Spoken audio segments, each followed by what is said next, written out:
tire pressure to where it's supposed to be, you won't have any blowouts. The reason why you have blowouts is because you're underinflated or you're overinflated. So the range is you want to be no less than 100, no more than 125. That changes because of weather conditions, right? When your tires get hot, especially in the summertime, you got to watch out for them. So that means, you know, when you air them up, when they're cold throughout the day, you know, especially when it's hot, right?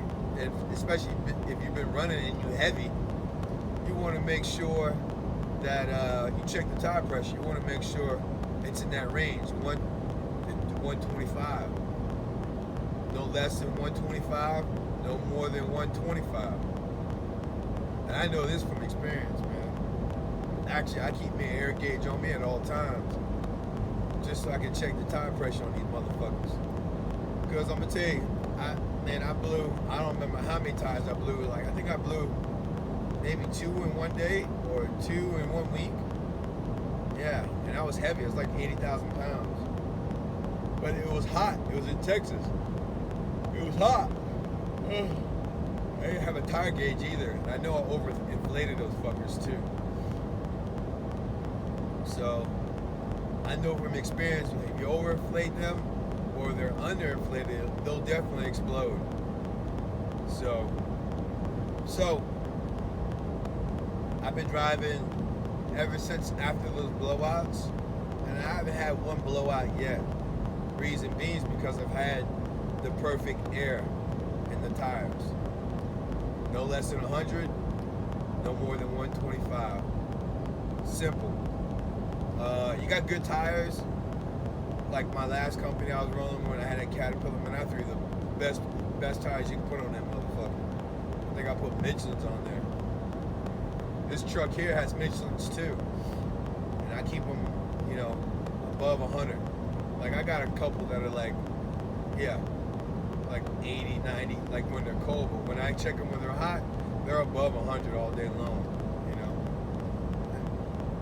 I should make a video and show you guys, you know, in the morning, but you just can check for yourself, you know, check the tire pressure in the morning, and then throughout the day, like maybe a few hours later, like maybe 6-7 hours later after you've been running, you know, drove, you know, 400 or 500 miles, check the tire pressure then, see what the temps are, or see what the pressure is then.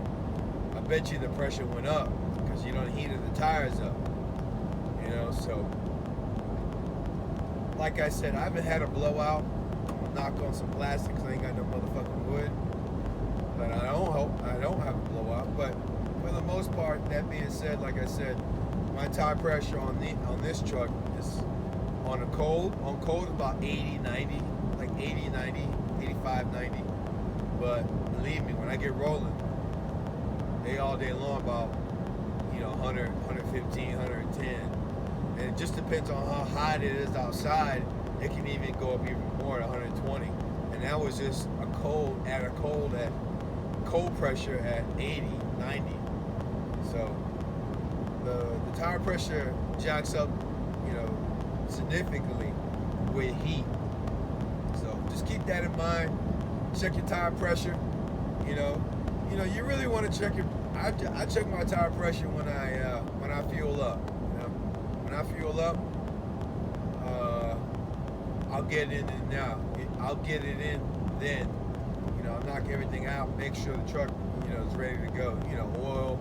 I'll check the oil. I don't check the oil all the time because, like I said, it's a fucking new truck, and this thing's efficient. It doesn't burn like that, even with me running like, you know, over 80 miles an hour. You know, I got this thing cranked up so much I can do over 80 miles an hour in this bad boy. So even that being said, 80, 90 miles an hour, and I can go out without a week checking this motherfucker. The oil still be, you know, well above it, barely even moves. And this is Detroit. I'm sure if I had a Caterpillar, that'd be a different story. If I had a Cat, I wouldn't. Alright, so if you got a Caterpillar, I would go no more than a few days to check it, especially if you running that bitch hard. You know you're doing 89 miles an hour in that motherfucker. Caterpillar, you better be checking that bitch every 2 days or every day, you know, because if you got a leak and that bitch is burning fuel, yeah, it'll be burning coolant, burning oil. Yeah, I would check that bad boy every day just to be safe. But your Detroit, the new truck, not so much. I don't even need to worry about checking that motherfucker. But